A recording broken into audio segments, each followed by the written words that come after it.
Hello student, welcome to my YouTube channel govt.english। आज हम पढ़ेंगे फ्यूचर कंटिन्यूस टेंस।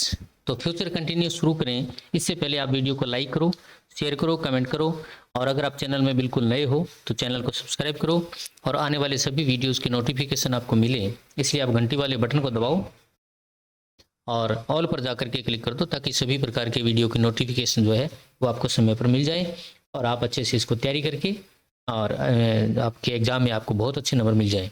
तो शुरू करते हैं future continuous tense. Future continuous tense क्या है स्टूडेंट्स? फ्यूचर कंटिन्यूस टेंस में वही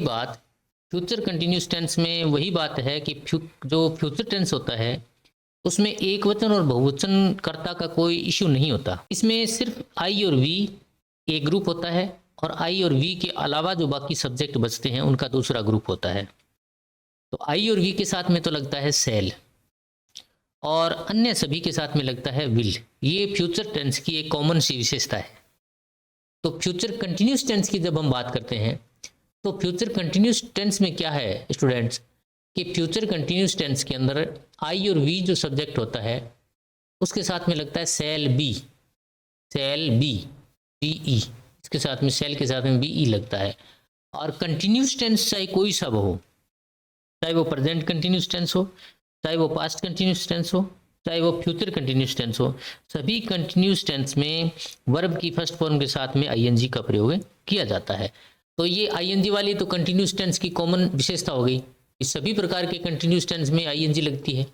और फ्यूचर कंटिन्यूस की विशेषता ये होगी कि इसमें सेल के साथ में बी लगता है। तो आई और वी के साथ में तो लगता है सेल बी प्लस वर्ब की फर्स्ट फॉर्म के साथ में आईएनजी, और आई और वी के अलावा जो सभी सब्जेक्ट होते हैं उनके साथ लगता है विल बी और वर्ब के साथ है फर्स्ट फॉर्म के आईएनजी, यानी वर्ब की फर्स्ट फॉर्म होती है और उसके साथ में आईएनजी जुड़ जाता है। ये इसकी कॉमन सी विशेषता होती है।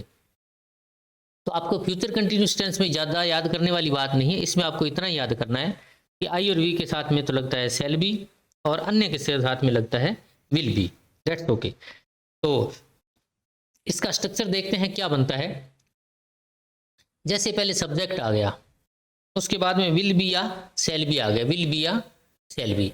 अब विल बी और सेल बी में से क्या डिसाइड करेंगे हम कि अगर आई और वी है, आई और वी सब्जेक्ट है तो लगाएंगे सेल बी, और आई और वी के अलावा अगर कोई है जैसे ही है, सी है, इट है, दे है, वी नहीं यू है, या किसी का नाम है, चाहे एक का नाम है चाहे वो बहुवचन है, सभी के साथ में विल बी लगता है। वर्ब की फर्स्ट फॉर्म के साथ में आईएनजी लगती है और ऑब्जेक्ट लगता है। ये इसका सामान्य सा स्ट्रक्चर होता है सिंपल सेंटेंस का। तो जैसे सिंपल सेंटेंस अगर बनाए, अफर्मेटिव सेंटेंस बोल दो, चाहे इसको आप पॉजिटिव सेंटेंस बोल दो, चाहे आप उसको सिंपल सेंटेंस बोल दो, जो भी है, इसका सामान्य स्ट्रक्चर ये होता है कि आई जब सब्जेक्ट होता है तो उसके साथ में सेल बी इसकी हेल्पिंग वर्ब लगती है, सेल बी, और वर्ब की लगती है फर्स्ट फॉर्म के साथ में आईएनजी। ठीक है, टीच के साथ में आईएनजी लग गया और स्टूडेंट्स ऑब्जेक्ट आ गया, जैसे आई सेल बी टीचिंग स्टूडेंट्स। ठीक है, अगर इनके अलावा अगर कोई सब्जेक्ट है जैसे दे सब्जेक्ट है तो दे के साथ के लगता है विल बी और वर्ब की फर्स्ट फॉर्म के साथ में आईएनजी। ओके, ये इसका सामान्य सा स्ट्रक्चर होता है, ज़्यादा कोई मुश्किल वाली बात इसमें नहीं है। अब इसको नेगेटिव सेंटेंस में लेते हैं तो क्या है, थोड़ा सा ये ध्यान रखना है भी नेगेटिव सेंटेंस में अगर सेल बी और विल बी का सेंटेंस है और अगर आप उसको नेगेटिव में ले रहे हैं तो नोट कहाँ लगेगा। तो बच्चों, नोट लगाते समय आप ध्यान रखना विल और सेल के बाद में जस्ट आफ्टर विल और नॉट, विल और सेल, यानी विल और सेल है उसके ठीक बाद जो है वो नोट लगता है, उसके बाद में बी लगता है। जैसे सब्जेक्ट अगर आई और वी है तो सेल नोट बी, और अगर अन्य करता है तो विल नोट बी, इस प्रकार से लगता है और वर्ब में कोई चेंजिंग नहीं किया जाता। इस प्रकार से सेंटेंस बनेगा। देखो, I shall not be teaching, जैसे यही सेंटेंस है, आई सेल नोट बी, यहाँ नोट लग गया, यहाँ नोट लग गया।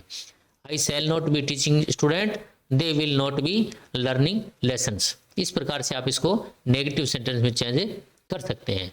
आगे चलते हैं। अगर इसी प्रकार के सेंटेंस को आप इंटरोगेटिव यानी प्रश्नवाचक चिन्ह बनाना चाहो तो जो सहायक क्रिया आपकी है उसको आप पहले ले आओ। जैसे विल अगर सहायक क्रिया लगे तो विल को पहले ले आओ, सेल लगी है तो सेल को ले आओ। जैसे आई और वी है तो सेल पहले ले आओ, अन्य कोई सब्जेक्ट है तो विल पहले ले आओ, और बी अपनी जगह पर ही रहने दो, बी जहाँ है वहीं रहेगा, सिर्फ सेल और विल में से आगे आएगा।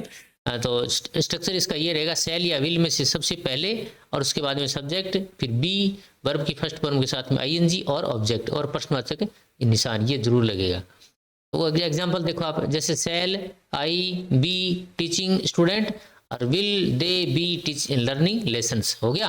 अब एक बात को थोड़ा सा ध्यान रखना है, एक टॉपिक में आता है अक्सर किताबों में, ये होता है प्योर फ्यूचर का, प्योर फ्यूचर। अब प्योर फ्यूचर में आपको बता दूं प्योर फ्यूचर क्या होता है। प्योर फ्यूचर वो सेंटेंस होता है या वो एक्ट जो होता है, वो काम होता है जिस पर हम किसी प्रकार का नियंत्रण नहीं रख सकते। जैसे मान लो आज संडे है तो कल मंडे होगा, टुमारो विल बी मंडे। और अगर सैटरडे है तो कल क्या होगा, संडे होगा।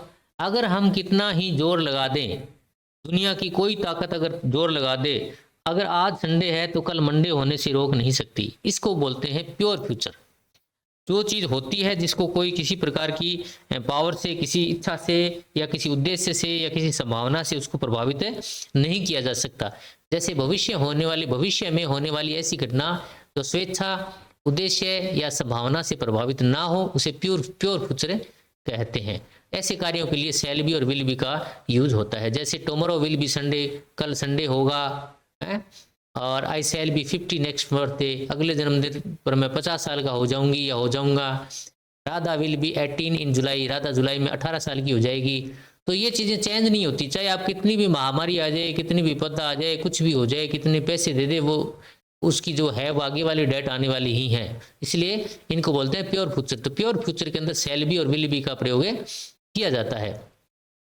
इनके अलावा कुछ ऐसे वर्ड्स होते हैं जो फ्यूचर कंटिन्यूस टेंस में यूज होते हैं। जैसे टुमारो, ये फ्यूचर में भी काम आता है। Next week, next month, next year, ये जो वर्ड्स हैं ये फ्यूचर कंटिन्यूस टेंस में काम आते हैं। जैसे टुमारो विल बी मंडे, कल मंडे होगा। We shall be 20 next birthday, अगले बर्थडे को हम 20 के हो जाएंगे। Komal will be working for me, Komal मेरे लिए काम कर रहा होगा।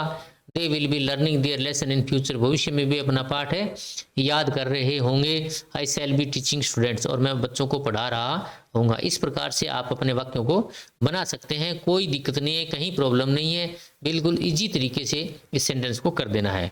तो स्टूडेंट्स, आपको ये जो वीडियो है वो कैसा लगा? वीडियो को लाइक करें, शेयर करें, चैनल को सब्सक्राइब करें और नोटिफिकेशन के लिए घंटी वाले बटन को दबाएं ताकि आने वाले सभी वीडियोस की नोटिफिकेशन भी आपको मिल जाएं। ओके, मिलते हैं अगले वीडियो में। Good bye.